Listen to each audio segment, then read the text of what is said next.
Shalom. Mari kembali kita membuka Alkitab kita dari kitab Mazmur pasal 86. Mazmur 86.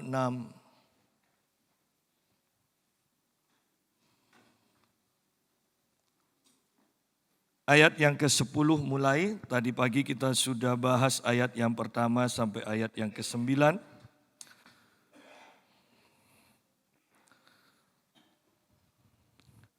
Sebab Engkau besar dan melakukan keajaiban-keajaiban. Engkau sendiri saja Allah. Tunjukkanlah kepadaku jalan-Mu ya Tuhan, supaya aku hidup menurut kebenaran-Mu. Bulatkanlah hatiku untuk takut akan nama-Mu. Aku hendak bersyukur kepadamu ya Tuhan Allahku dengan segenap hatiku dan memuliakan nama-Mu untuk selama-lamanya. Sebab kasih setia-Mu besar atas aku dan Engkau telah melepaskan nyawaku dari dunia orang mati yang paling bawah. Ya Allah, orang-orang yang angkuh telah bangkit menyerang aku, dan gerombolan orang-orang yang sombong ingin mencabut nyawaku dan tidak mempedulikan Engkau. Tetapi Engkau ya Tuhan, Allah penyayang dan pengasih, panjang sabar dan berlimpah kasih dan setia. Berpalinglah kepadaku dan kasihanilah aku. Berilah kekuatan-Mu kepada hamba-Mu dan selamatkanlah anak laki-laki hamba-Mu perempuan. Lakukanlah kepadaku suatu tanda kebaikan supaya orang-orang yang membenci aku melihat dengan malu bahwa Engkau ya Tuhan telah menolong dan menghiburkan aku. Nah, mari kita lihat satu persatu ayat ini dan saya percaya bahwa kita akan semakin mengenal Tuhan baik pribadinya maupun melalui perbuatan-perbuatannya. Sebab Engkau besar dan melakukan keajaiban-keajaiban. Engkau sendiri saja Allah. Artinya bahwa Tuhan itu melakukan keajaiban seorang diri. Ya. Dia yang melakukan keajaiban. Nah, kalau berbicara tentang keajaiban berarti satu perkara yang tidak bisa kita terima dengan akal kita secara normal. Itu di luar jangkauan pikiran kita. Ya. Dan ini yang dilakukan Tuhan. Pertanyaannya kembali, apakah hal ini pernah dialami oleh kita? Ingat bahwa keajaiban-keajaiban ini Tuhan sediakan, Tuhan akan kerjakan bagi semua umatnya. Bukan hanya 1-2 orang. Tuhan tidak pilih kasih. Ya. Dia akan lakukan bagi semua umatnya. Oleh karena itu, sekarang kita mempertanyakan pada diri kita sendiri, apakah Tuhan itu sudah melakukan dan sering melakukan keajaiban demi keajaiban dalam hidup kita? Kalau belum, pertanyaannya, sungguh-sungguhkah kita mengenal Tuhan dan percaya kepada Tuhan? Karena bahkan Yesus sendiri di dalam kitab Markus pasal 16 mengatakan, siapa yang percaya di dalam namaku, ia akan menumpangkan tangan pada orang sakit dan orang sakit akan sembuh. Dia akan mengusir setan, dia akan berkata-kata dengan bahasa-bahasa yang baru, dan sekalipun meminum racun maut, dia tidak akan mati. Bukankah ini keajaiban? Dan ingat bahwa perkataan Yesus ini ditujukan barang siapa yang percaya kepada namanya. Berarti semua yang percaya kepada nama Yesus, 4 perkara ini yang bisa kita katakan ini ajaib, ini mujizat, ini Tuhan sediakan bagi kita. Yang saya takutkan adalah bahwa ketika ini tidak terjadi dalam hidup kita, maka itu juga menandakan bahwa sebenarnya kita tidak percaya kepada Tuhan. Karena Yesus jelas mengatakan yang percaya akan melakukan ini, akan mengalami ini. Oleh karena itu mari, masih ada waktu. Kapan lagi kita akan mengalami Tuhan? Kapan lagi kita mau mengenal Tuhan sungguh-sungguh? Masih ada waktu dan ini waktu-waktu yang sangat menggairahkan. Ini waktu-waktu yang sangat menggairahkan. Nah, sebab engkau besar dan melakukan keajaiban-keajaiban, engkau sendiri saja Allah. Kalau kita lihat sebentar di dalam Injil Yohanes pasal yang ke-14.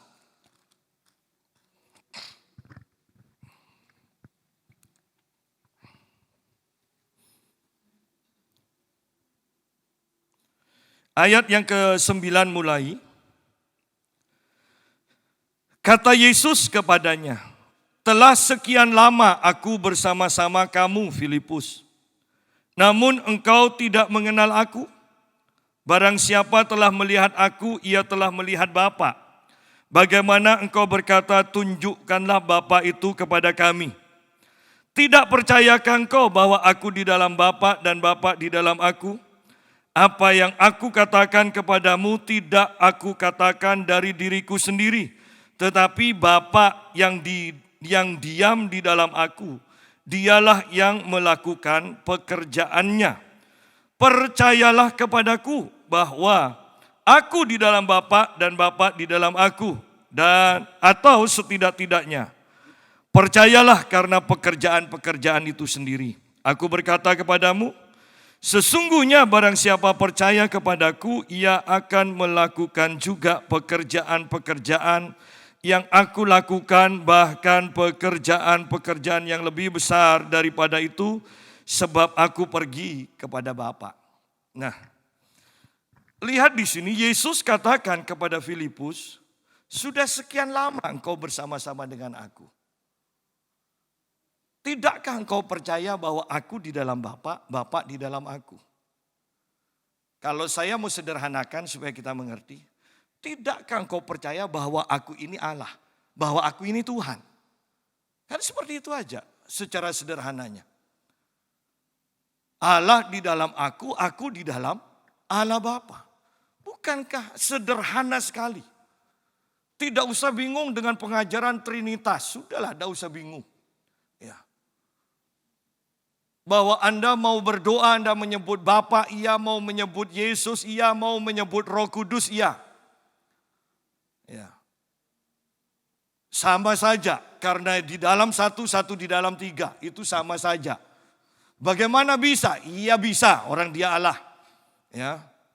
Itu kan sama saja kan, kita manusia ini roh, jiwa, dan tubuh. Anda tidak bisa mengatakan, aku sekarang mau bekerja lewat pikiranku, rohku dan tubuhku tidak boleh bekerja. Bagaimana bisa?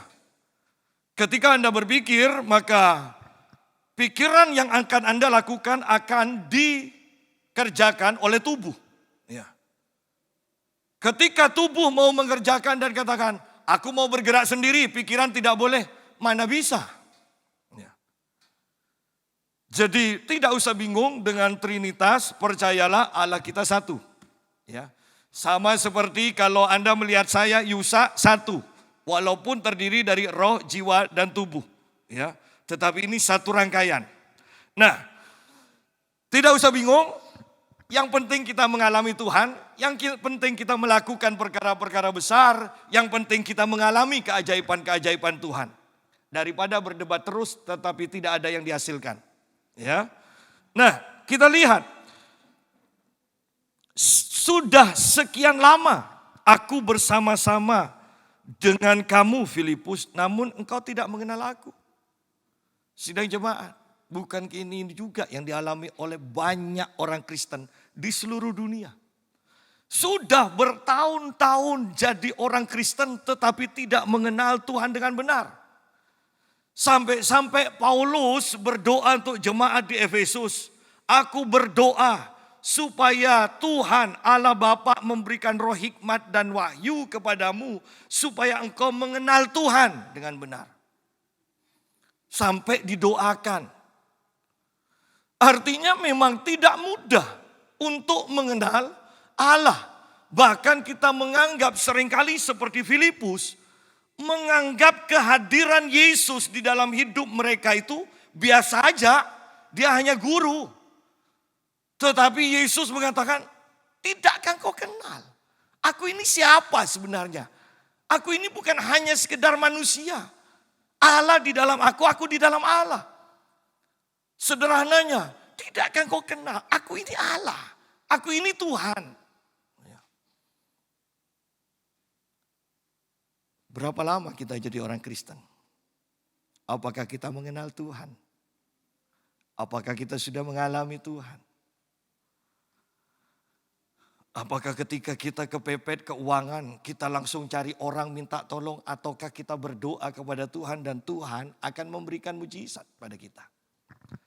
Ketika kita sakit, apakah kita langsung ingat satu obat atau satu dokter? Ataukah kita berdoa kepada Tuhan dan Tuhan melakukan mujizatnya dalam hidup kita? Jujur, banyak orang Kristen yang tidak kenal Tuhan melalui pengalamannya. Tidak kenal Tuhan. Dan bagi yang tidak kenal Tuhan saya katakan, jangan minder. Filipus yang terang-terangan bersama Yesus makan, minum, bahkan tidur satu rumah, tidak kenal Yesus. Daus Bingung bahkan jemaat Efesus yang dirintis, yang diajar oleh Paulus saja, harus didoakan oleh Paulus supaya mereka bisa mengenal Allah di dalam Yesus itu. Tetapi saya tekankan kembali, ini akhir zaman. Sampai kapan kita hanya sekedar jadi orang Kristen dan tidak mengenal Tuhan dengan benar? Sampai kapan? Mari kita selanjutnya, kita lihat ayat yang ke-11. Percayalah kepadaku bahwa aku di dalam Bapa dan Bapa di dalam aku. Atau setidak-tidaknya percayalah karena pekerjaan-pekerjaan itu sendiri. Sidang jemaat, bahwa percaya bahwa Yesus adalah Tuhan itu tidak mudah. Tidak mudah. Butuh kasih karunia sungguh-sungguh. Bahkan sampai sekarang kan yang diperdebatkan, coba orang Kristen mengatakan Yesus hanyalah seorang nabi. Oh, kita diterima di Indonesia dengan baik.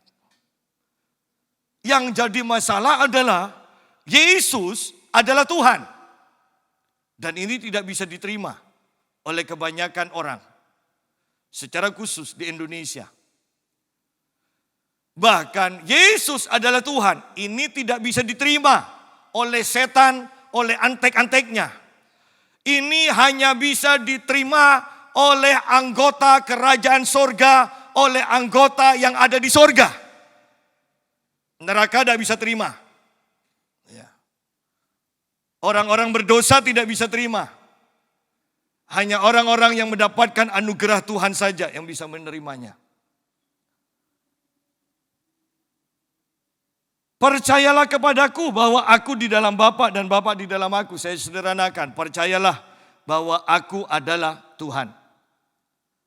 Tidak mudah. Kalau kita mengatakan tidak mudah mengenal Tuhan, baiklah, mari ada yang lebih rendah lagi. Yesus katakan, atau setidak-tidaknya, kalau kamu tidak bisa percaya bahwa aku di dalam Allah dan Allah di dalam aku, setidak-tidaknya percayalah karena pekerjaan-pekerjaan yang aku lakukan. Jadi bukankah tidak salah orang itu datang kepada Yesus karena apa yang dikerjakannya? Tidak salah. Seringkali hamba-hamba Tuhan mengatakan, jangan hanya karena pekerjaannya. Jangan mengejar mujizatnya. Saya mau katakan, percayalah bahwa ketika engkau mengejar mujizat, pada akhirnya mau tidak mau engkau akan bertemu dengan sang pembuat mujizat. Ada dua tingkatan memang. Kalau memang tidak bisa langsung percaya Yesus adalah Tuhan. Kalau memang tidak bisa langsung manusia roh kita terbuka dan melihat Tuhan di alam roh. Kalau memang itu tidak bisa, ada cara yang lebih sederhana. Percaya saja akan pekerjaan-pekerjaannya. Bahwa ini Tuhan yang melakukan. Dan kita akan semakin ingin mengejar pekerjaan-pekerjaannya. Dan pada waktu kita semakin ingin, pada akhirnya kita tidak akan puas hanya sekedar pekerjaan. Kita akan ingin tahu siapa sih ini pelakunya sebenarnya. Karyawan dalam sebuah perusahaan besar. Dia awalnya hanya bekerja dan digaji, bekerja dan digaji. Tetapi bukankah kerinduan dari setiap karyawan untuk bertemu, bahkan mungkin berbicara, bahkan mungkin makan bersama dengan pemimpin perusahaan? Sama kok. Dengan kekristenan seperti itu. Oleh karena itu, kalau kita memang merasa sukar untuk percaya bahwa Yesus adalah Tuhan, percayalah kepada pekerjaannya. Percayalah bahwa mujizat itu untuk Anda. Percayalah bahwa engkau bisa disembuhkan dan akan sembuh. Percayalah engkau akan diberkati. Percayalah engkau akan terus naik dan terus naik. Pada akhirnya engkau akan bertemu dengan Tuhan. Engkau akan mengenal Tuhan. Ayat 12 bahkan Yesus mengatakan begini. Aku berkata kepadamu sesungguhnya barang siapa percaya kepadaku ia akan melakukan juga pekerjaan-pekerjaan yang aku lakukan. Bahkan pekerjaan-pekerjaan yang lebih besar daripada itu sebab aku pergi kepada Bapa.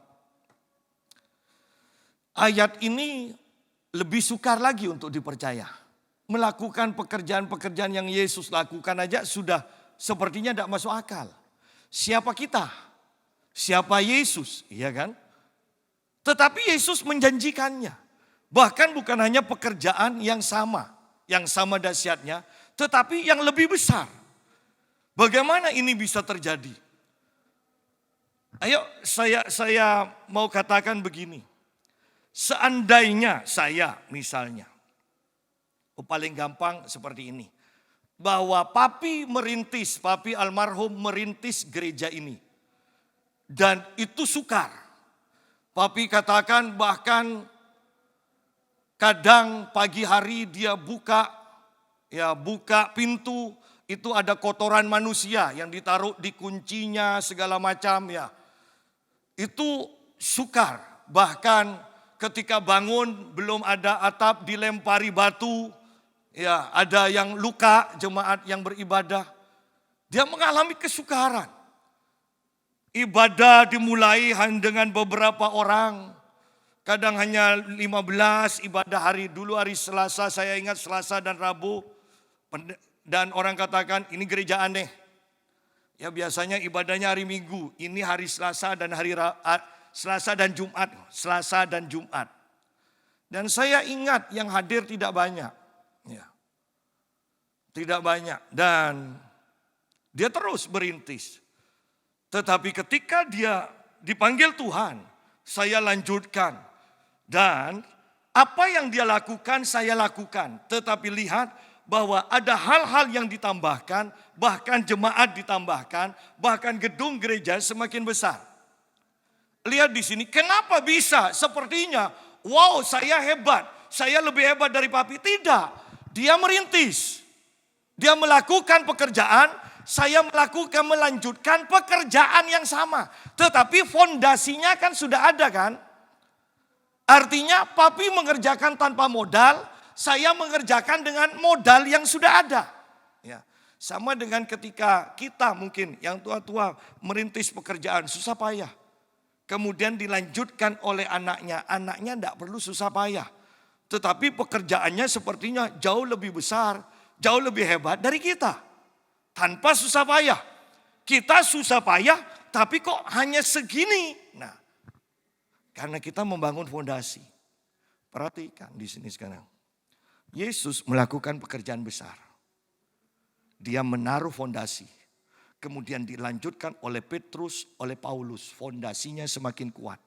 pekerjaannya semakin besar ketika ditangani oleh Petrus dan Paulus. Setelah Petrus dan Paulus, maka rasul-rasul dan nabi-nabi yang lain 5 jawatan bekerja. Otomatis pekerjaan-pekerjaan besarnya semakin banyak. Ya, sekarang tiba pada kita. Yang saya mau tekankan, berapa fondasi yang sudah tersedia untuk kita lanjutkan. Berapa modal yang sudah tersedia untuk kita mengerjakan satu pekerjaan. Yang di sini dikatakan yang lebih besar. Bukankah sayang ketika Yesus sudah bangun fondasi pekerjaan-pekerjaan besar. Petrus juga lakukan, Paulus juga lakukan. Mungkin kita mengenal John G. Lake, bahkan kuda yang mau mati pun dia bangkitkan. Itu John G. Lake. Kita mengenal Alexander John Dowie, bahkan kanker pun langsung dia cabut dan muka dari orang yang kena kanker itu langsung menjadi muka dengan kulit seorang bayi lagi. Ya. Bukankah banyak fondasi-fondasi yang sudah dikerjakan? Tetapi pertanyaannya, apakah kita pewaris? Atau kita hanya pengamat dan penonton? Itu pertanyaan. Tetapi kerinduan Tuhan adalah aku melakukan pekerjaan-pekerjaan besar. Engkau harus melakukan pekerjaan-pekerjaan yang besar sama seperti aku. Bahkan lebih besar. Kenapa? Karena aku membangun fondasi bagimu. Aku membuka jalan bagimu. Tidak ada yang mustahil. Tidak ada yang mustahil. Ini adalah janji Tuhan. Dan kemudian ayat 13 dan 14 ini kesimpulan dari khotbah tadi pagi. Bahwa semua rencana Tuhan itu harus didoakan dan itu pasti terjadi. Dan apa juga yang kamu minta dalam namaku, aku akan melakukannya supaya Bapa dipermuliakan di dalam aku. Jika kamu meminta sesuatu kepadaku dalam namaku, aku akan melakukannya. Bukankah tidak mustahil mengerjakan apa yang Yesus kerjakan? Karena ketika kita meminta, dikatakan ketika kita berdoa, maka Yesus akan melakukan lagi pekerjaannya. Ada janji ayat 12, ada rencana Tuhan ayat 12, dan ketika ayat 13 dan 14 kita doakan janji atau rencana Tuhan, maka itu pasti terjadi. Berdoalah sebanyak mungkin supaya kita semakin intim dengan Tuhan. Mari kita kembali kepada pembahasan kita Mazmur pasal 86.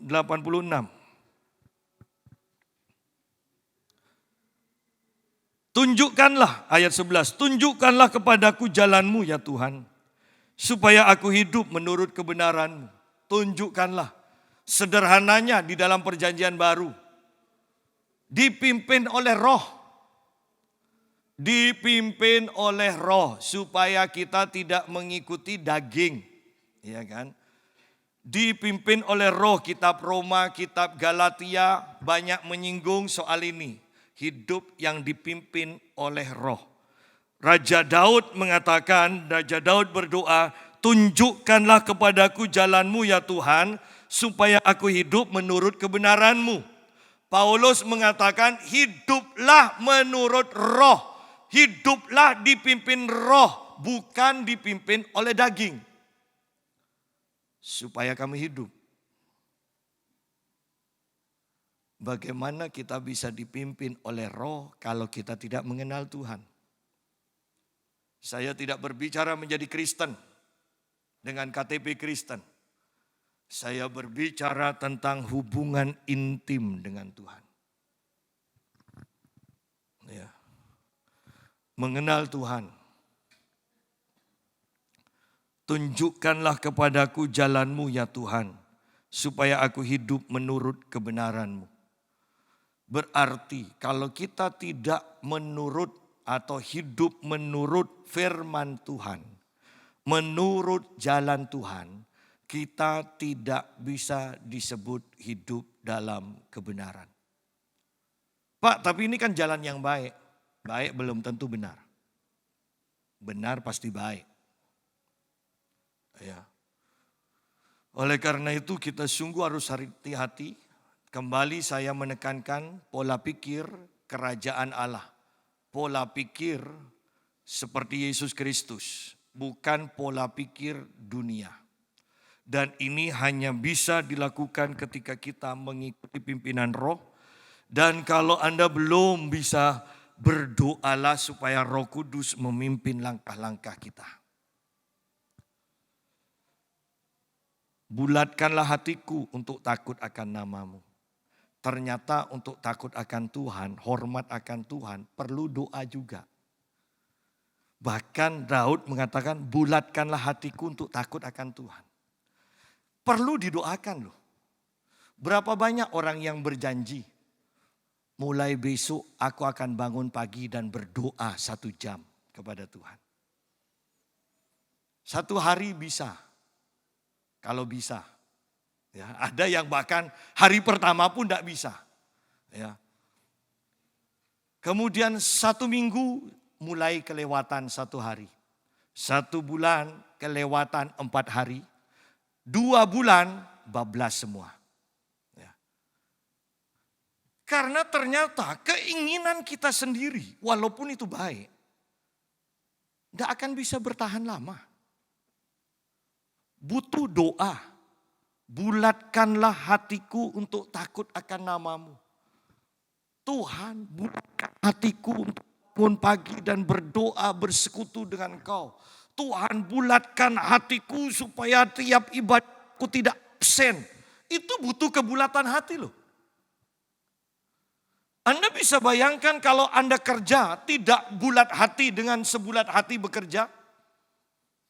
Bahkan yang punya modal besar, Anda buka toko. Bayangkan kalau Anda tidak bulat hati, setiap jam 8 aku buka toko. Jam 5 sore aku tutup. Nah, bayangkan kalau Anda tidak membulatkan hati seperti ini. Hari pertama buka, hari ketiga istirahat, capek. Ya, hari keempat buka, kelima buka, keenam istirahat. Nah, loh, yang saya takutkan kan begini. Ketika kita tutup, ya kan? Ketika kita tutup, langganan kita pergi ke toko lain. Ketika pergi ke toko lain, loh kok mau lebih murah? Ya walaupun hanya lebih murahnya 50 rupiah. Mereka anggap semuanya itu lebih murah. Sehingga langganan kita tidak akan datang lagi kepada kita. Karena ada toko lain yang lebih murah. Penyebabnya apa? Karena buka tutup itu loh. Ya. Nah sama kok.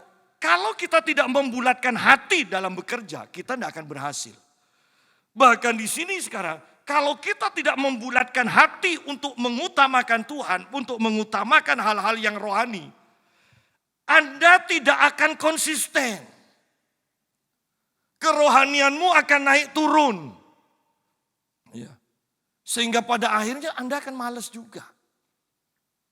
Kok tidak ada hasil ya? Bisa bayangkan orang olahraga 1 bulan sekali? Olahraga apa aja? Ya. Dan kemudian Anda kata, apa sudah olahraga 2 bulan tidak ada hasil. Mau 3 tahun pun Anda semakin hancur itu. Ya. Sidang jemaat, perlu kekonsistenan. Dan Daud mengetahui hal ini sehingga dia kata, dengan kekuatan dia sendiri, dia tidak akan bisa sepenuhnya takut akan Tuhan. Sehingga dia berdoa di sini. Dia berdoa, bulatkanlah hatiku untuk takut akan namamu. Bahkan kita perlu berdoa kepada Tuhan malam-malam. Tuhan, Roh Kudus tolong besok bangunkan aku jam 4:30. Ya kan? Dan itu biasanya walaupun kita setel beker, sebelum bekernya bunyi, biasanya kita bangun. Biasanya kita bangun. Jangan terlalu suci ya dengan mengatakan, Roh Kudus kok dijadikan peronda Pak Yusa? Bukan. Ya. Tetapi apapun yang itu bisa mendekatkan kita kepada Tuhan. Jangan sungkan minta kepada Tuhan. Anda mau minta pada Tuhan, mau nyebut Roh Kudus, mau nyebut apa? Ya pokoknya jangan lebih dari yang 3 ini. Ya, Bapa, Yesus, dan Roh Kudus. Ya. Jangan terlalu banyak aturan yang mengintimidasi. Nah, jangan terlalu takut ketika berhubungan dengan Tuhan. Takut yang tidak alkitabiah. Ya.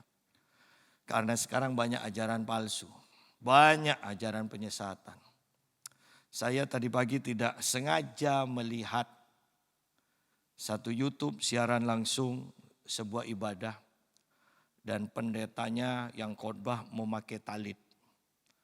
Talit itu Anda tahu talit? Kain, ada gambar bintang Israel. Kemudian nanti ada tali-talinya dan itu diselendangkan. Kalau orang Batak itu apa itu? Ulos, mirip seperti itu.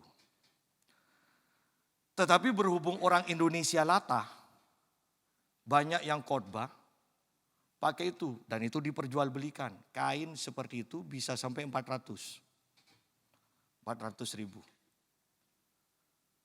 Semakin bagus, semakin mahal. Dan pendetanya katakan begini. Sejak saya berdoa, kalau saya berdoa, maka talit ini saya pakai. Doa saya lebih banyak dijawab oleh Tuhan. Mengapa tidak berani mengatakan itu sesat? Karena Tuhan melihat hati. Orang Indonesia itu latah. Kalau ada orang ke Israel kemudian katakan, titip ya doakan kalau nanti di tembok ratapan. Tidak usah ke tembok ratapan. Bahkan tetangga kita, ada seorang habibnya yang mengatakan, bodoh, buang uang percuma pergi ke sana. Loh, ini habibnya yang mengatakan. Mereka sadar Tuhan kita Allah. Bagaimana kita? Padahal ini kan kita yang pertama. Sampai-sampai kalau nikah di GPPS enggak laku. Nikah kedua kalinya. Banyak dosanya orang Kristen itu loh. Kalau ke Israel nikah lagi. Ya, nikah lagi. Dibaptis dicamplong enggak puas. Pergi ke Yordan, baptis lagi. Enggak salah pergi ke sana. Tetapi saya mau katakan, ingat. Ini hanya perjalanan rohani untuk menambah pengetahuan. Bahwa Anda berdoa di sini maupun berdoa di Israel, hasilnya sama. Kalau Anda tidak kenal Tuhan, doamu tidak dijawab. Kalau engkau kenal Tuhan, dimanapun engkau berdoa, engkau dijawab Tuhan.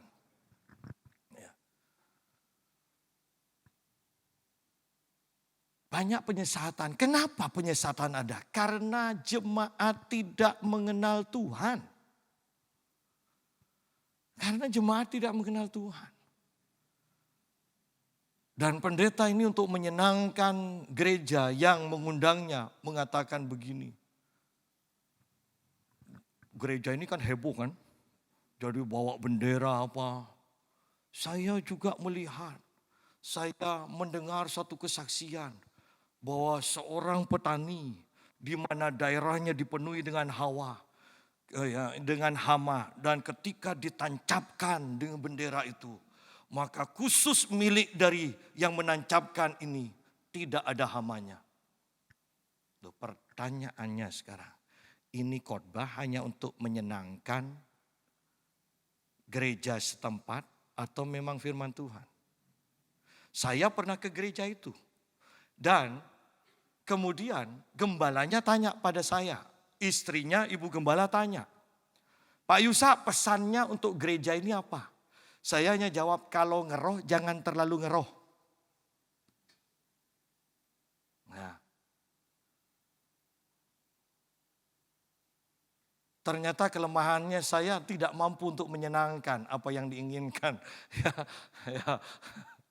Loh iya, saya katakan Anda mau ngeroh, ayo silakan.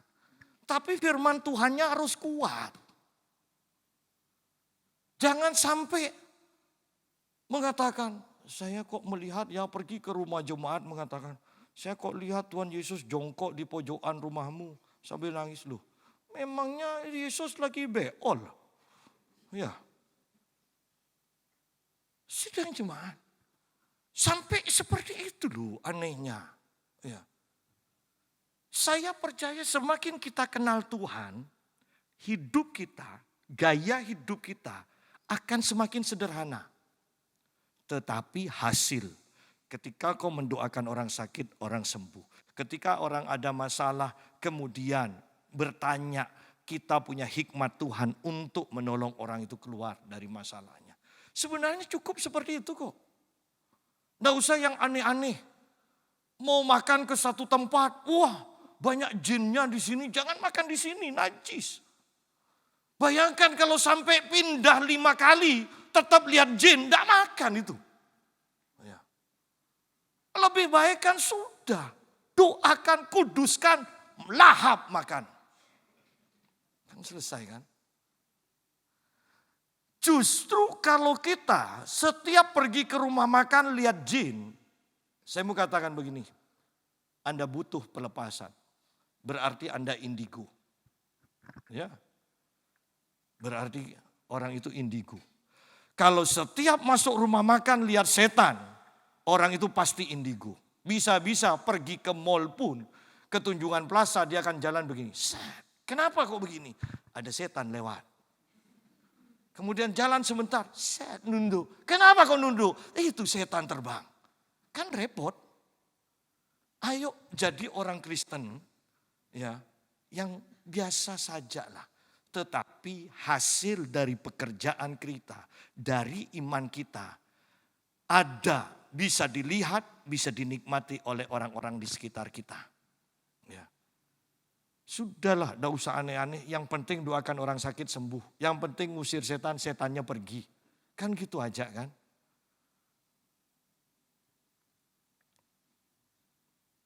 Ayat yang ke-12.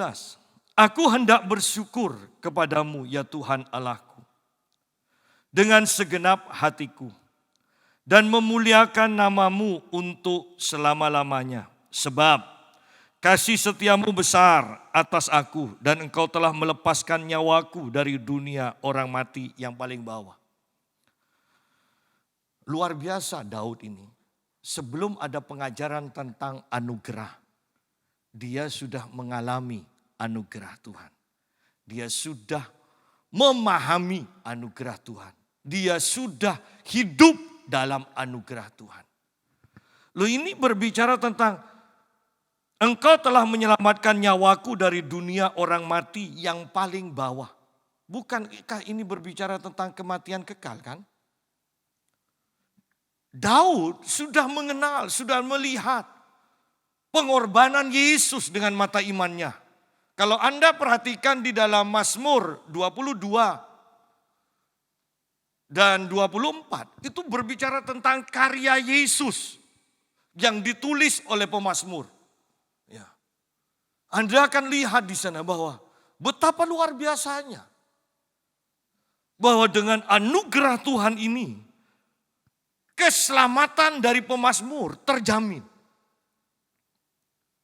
Sehingga pemazmur katakan, aku hendak bersyukur kepadamu, ya Tuhan Allahku, dengan segenap hatiku dan memuliakan namamu untuk selama-lamanya. Kenapa bersyukur? Karena kasih setia Tuhan besar atas Daud. Dan Tuhan telah melepaskan nyawa Daud dari dunia orang mati yang paling bawah. Tuhan menyelamatkan Daud. Tuhan memberikan anugerahnya kepada Daud. Sehingga Daud pun mengatakan, berbahagialah orang yang diampuni dosanya, yang dosanya tidak diperhitungkan Tuhan. Bagaimana bisa orang perjanjian lama mempunyai pikiran seperti itu? Kalau bukan karena pewahyuan dari Tuhan. yang dia dapatkan. Bagaimana Daud bisa mempunyai pewahyuan yang seperti itu? Ingat bahwa dia hidup dalam perjanjian lama. Ternyata perjanjian lama maupun perjanjian baru tidak akan bisa membatasi kuasa keintiman dengan Tuhan. Siapa yang intim dengan Tuhan, Tuhan akan berikan pewahyuan. Tuhan akan berikan rahasia-rahasianya kepada dia. Baik engkau hidup dalam perjanjian lama maupun perjanjian baru, kuncinya Tuhan tidak membeda-bedakan orang.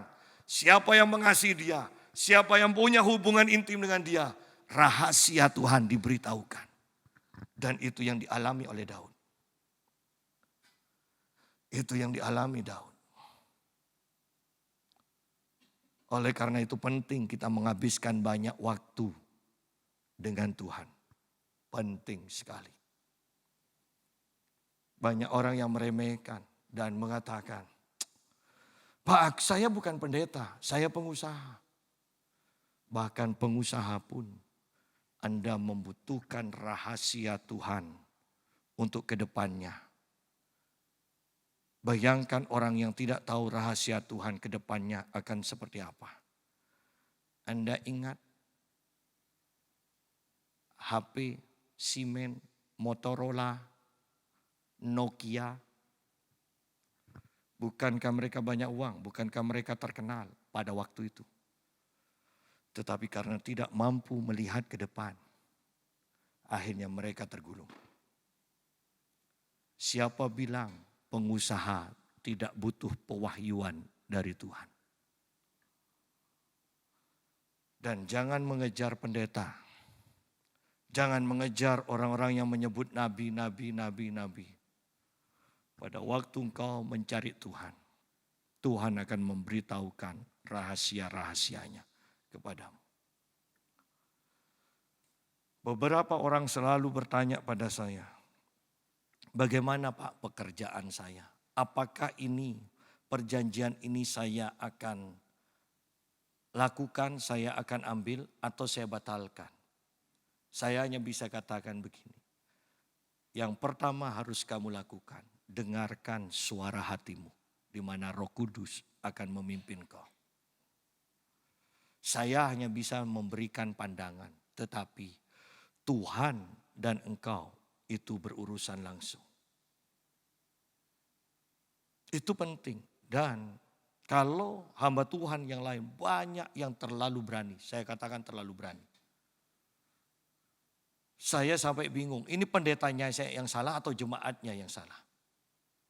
Oh iya, berapa kali saya doakan orang sakit. Doakan orang sakit hanya aja ditanya, Bapak lihat apa? Saya jawab dengan tertawa, saya lihat orang sakit. Loh iya. Lu orang doakan orang sakit itu yang ditanya lihat apa? Lu masa saya doakan begini? Orang sudah jelas-jelas saya berhadapan dengan yang sakit masih ditanya. Ya. Loh, yang salah ini apakah ini karena sudah terlalu banyak hamba Tuhan yang modelnya ya selalu melihat yang tidak kelihatan ya. Dan tidak melihat yang kelihatan. Itu parah sudah. Tetapi yang saya mau katakan, inilah kekristenan kita sekarang. Saya menganjurkan kita untuk bergerak dalam roh, tetapi jangan jadi aneh. Ya. Jangan jadi aneh. Kalau memang Roh Kudus tidak tunjukkan, kalau Tuhan tidak sikapkan, kita harus berjalan dengan iman, kita harus berjalan dengan kebenaran firman Tuhan. Hasilnya sama. Ya. Tetapi jangan alergi juga dengan pengalaman roh. Anda bisa menimbang, Anda bisa menguji apakah ini dari Tuhan. Alkitab kan katakan seperti itu. Ya.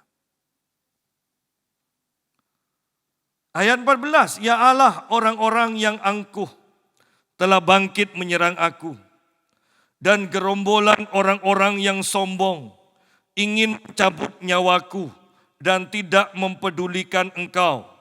Ingat bahwa ketika kita sungguh-sungguh dengan Tuhan, maka akan bangkit orang-orang yang tidak menyukai kita karena pada dasarnya mereka tidak menyukai Tuhan. Mereka orang-orang akan bangkit melawan kita karena mereka memang dari awalnya adalah lawan Tuhan kita. Tetapi Daud mengatakan selanjutnya ayat 15, tetapi Engkau ya Tuhan, Allah penyayang dan pengasih, panjang sabar dan berlimpah kasih dan setia. Berpalinglah kepadaku dan kasihanilah aku. Ketika orang-orang berniat jahat pada kita, jangan menghadapi orang itu, tetapi larilah kepada Tuhan. Laporkan kepada Tuhan. Di sini dikatakan, berpalinglah kepadaku dan kasihanilah aku. Berilah kekuatanmu Tuhan kepada hambamu, dan selamatkanlah anak laki-laki hambamu perempuan ini. Selamatkanlah aku Tuhan. Ya, sederhananya itu. Dan Daud mengatakan begini yang luar biasa. Lakukanlah kepadaku suatu tanda kebaikan, supaya orang-orang yang membenci aku melihat dengan malu. Semakin kita dibenci ya oleh seseorang, semakin Tuhan berkati kita. Semakin kita dibenci oleh orang-orang, keadaan kita justru terjadi sebaliknya daripada yang diharapkan orang yang membenci kita. Ya. Bukannya mungkin orang semoga hancur, semoga usahanya tidak berhasil. Ternyata Tuhan, Daud mengatakan tunjukkanlah kebaikanmu Tuhan. Supaya kita semakin diberkati. Supaya orang melihat bahwa Tuhan mengasihi kita. Kembali jemaat Philadelphia di dalam kitab Wahyu. Bahwa pada akhirnya Tuhan mendatangkan orang-orang yang membenci jemaat Philadelphia. Dan mereka tersungkur mengakui bahwa Tuhan mengasihi jemaat Philadelphia.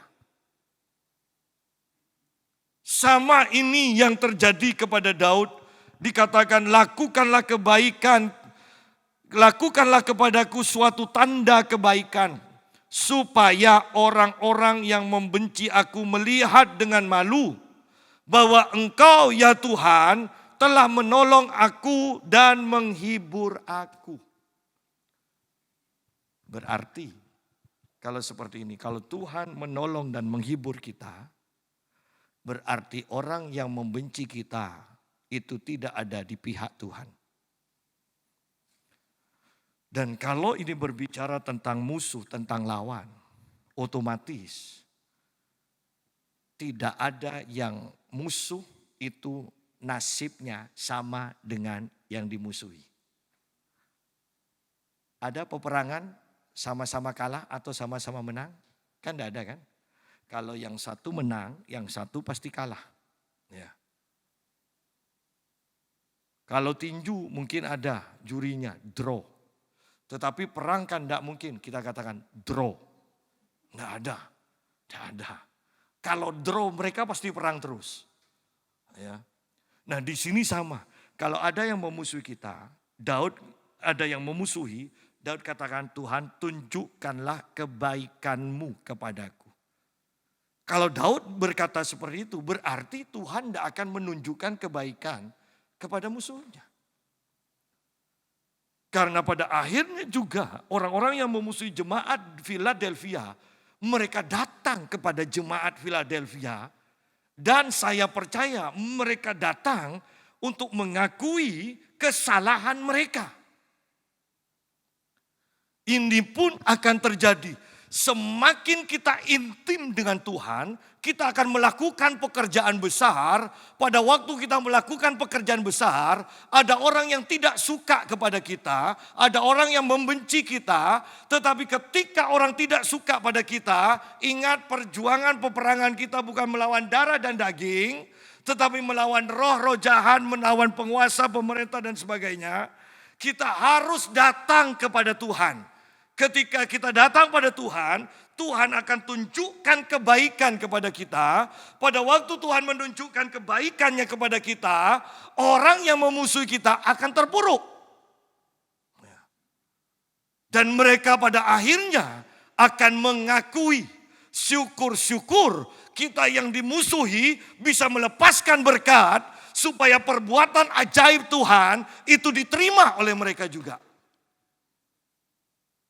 Itu adalah rencana Tuhan. Dan ini waktu-waktu yang sangat menggairahkan.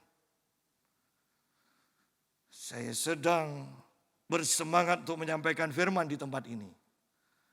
Karena sebentar lagi saya akan mulai keluar lagi. Dan saya berharap bahwa kita semakin kuat di dalam iman kita. Karena waktu-waktu ini tidak mudah. Tetapi ingat, jangan menyalahkan waktu. Yang harus kita pikirkan, apa yang sudah kita persiapkan, iman kita bagaimana. Karena Alkitab mengatakan iman kita mengalahkan dunia. Iman kita mengalahkan dunia. Mau sebesar apapun masalah, Alkitab mengatakan iman kita mengalahkan dunia. Berarti kita akan muncul sebagai pemenang. Apapun yang terjadi. Apapun yang terjadi, kenali Tuhan, kenali Tuhan. Jangan sampai kita menyesal. Kenali Tuhan, jalin hubungan yang intim dengan Tuhan. Ya, jalin hubungan yang intim dengan Tuhan. Jangan merasa mampu, jangan merasa tidak perlu Tuhan, jangan. Ini waktu-waktu yang jahat sekarang, saya katakan. Ini waktu-waktu yang jahat. Tetapi bersamaan dengan itu juga, ini waktu di mana Tuhan akan pakai kita dengan luar biasa. Ya. Tuhan akan pakai kita dengan luar biasa. Tuhan akan pakai gereja ini dengan luar biasa. Tuhan akan berkati engkau dengan luar biasa. Karena firman ini mengatakan Tuhan melakukan keajaiban-keajaiban. Engkau akan melakukan apa yang Tuhan kerjakan. Bahkan yang lebih besar. Karena Tuhan bekerja sama dengan kita. Tuhan memberkati kita semua.